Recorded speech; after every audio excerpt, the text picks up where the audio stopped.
Hey, greetings everybody. Gleecon here again with another episode of Lore of Warcraft. Last time we finished off the War of the Apexis. We finished off the race of the Apexis for the most part,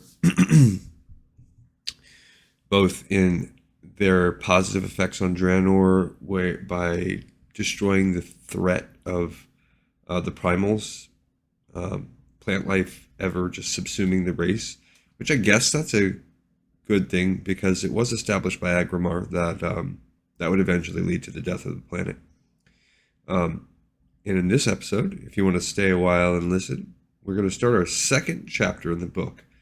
This is called Chapter 2, Children of Stone. Children of Stone, aka the Breakers, are the ones that all began with Grond and descended all the way down to the Orcs.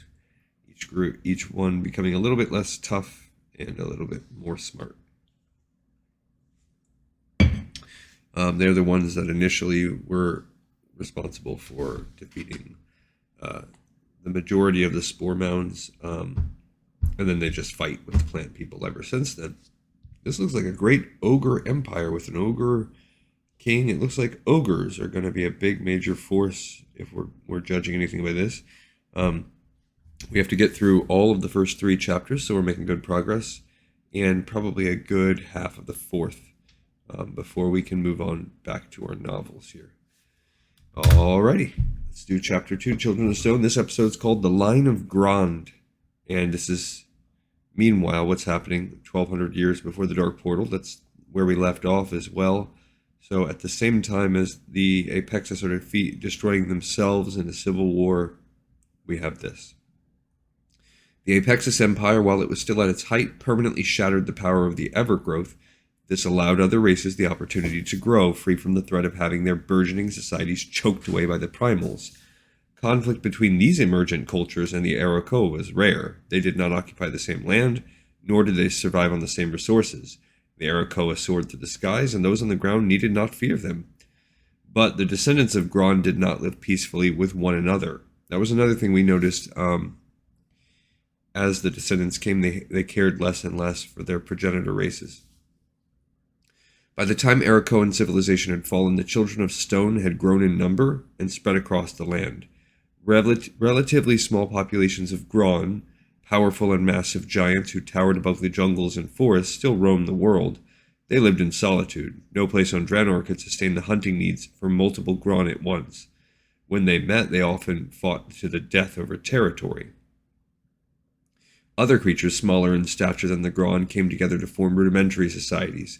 The Ogron, though brutish, cruel beings, quickly learned the value of working together. Strength in numbers meant the conquest of their rivals.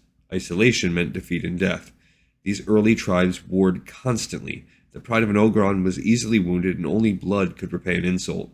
Most of the world's other races were beneath their notice, save when they could serve as food or slave labor.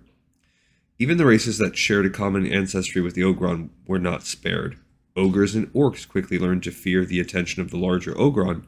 The best fate a conquered ogre clan could hope for was to be sent into battle as disposable combatants to fight against the other Ogron tribes. Sick, weak, or elderly ogres were typically offered as living sacrifices to appease the Grond and keep them from attacking Ogron territories. The smallest of Grond's descendants were the orcs, and they stayed far, far away from Ogron lands. The largest orc settlement of this time was in a massive cave network beneath Gorgrond. Though it was not a bountiful region, the orcs preferred living a meager but free existence to enduring the horrors of life as Ogron slaves. Okay, so we're just kind of setting the groundwork here for what is to follow. We have the Grond, giant. They're the direct descendants of the Colossals. Actually, in between them is the Magnetons or whatever they're called, which I don't know much about them at all. I'm guessing they're like mini Colossals. We know next to nothing about them, but they spawn the Grond, which are basically like these big giants. You can see them lumbering around throughout both Burning Crusade and Warlords of Draenor. Then you have the Ogron. They don't really exist in Burning Crusade, but they're like slightly, they're not any super huge or anything. I guess they're just a little bit bigger than the ogres. And then there is, of course, ogres and orcs, which make their way to Azeroth. All right, another episode in Pipes 5x5. I will catch you guys on the next episode of Lore of Warcraft. Thank you for listening.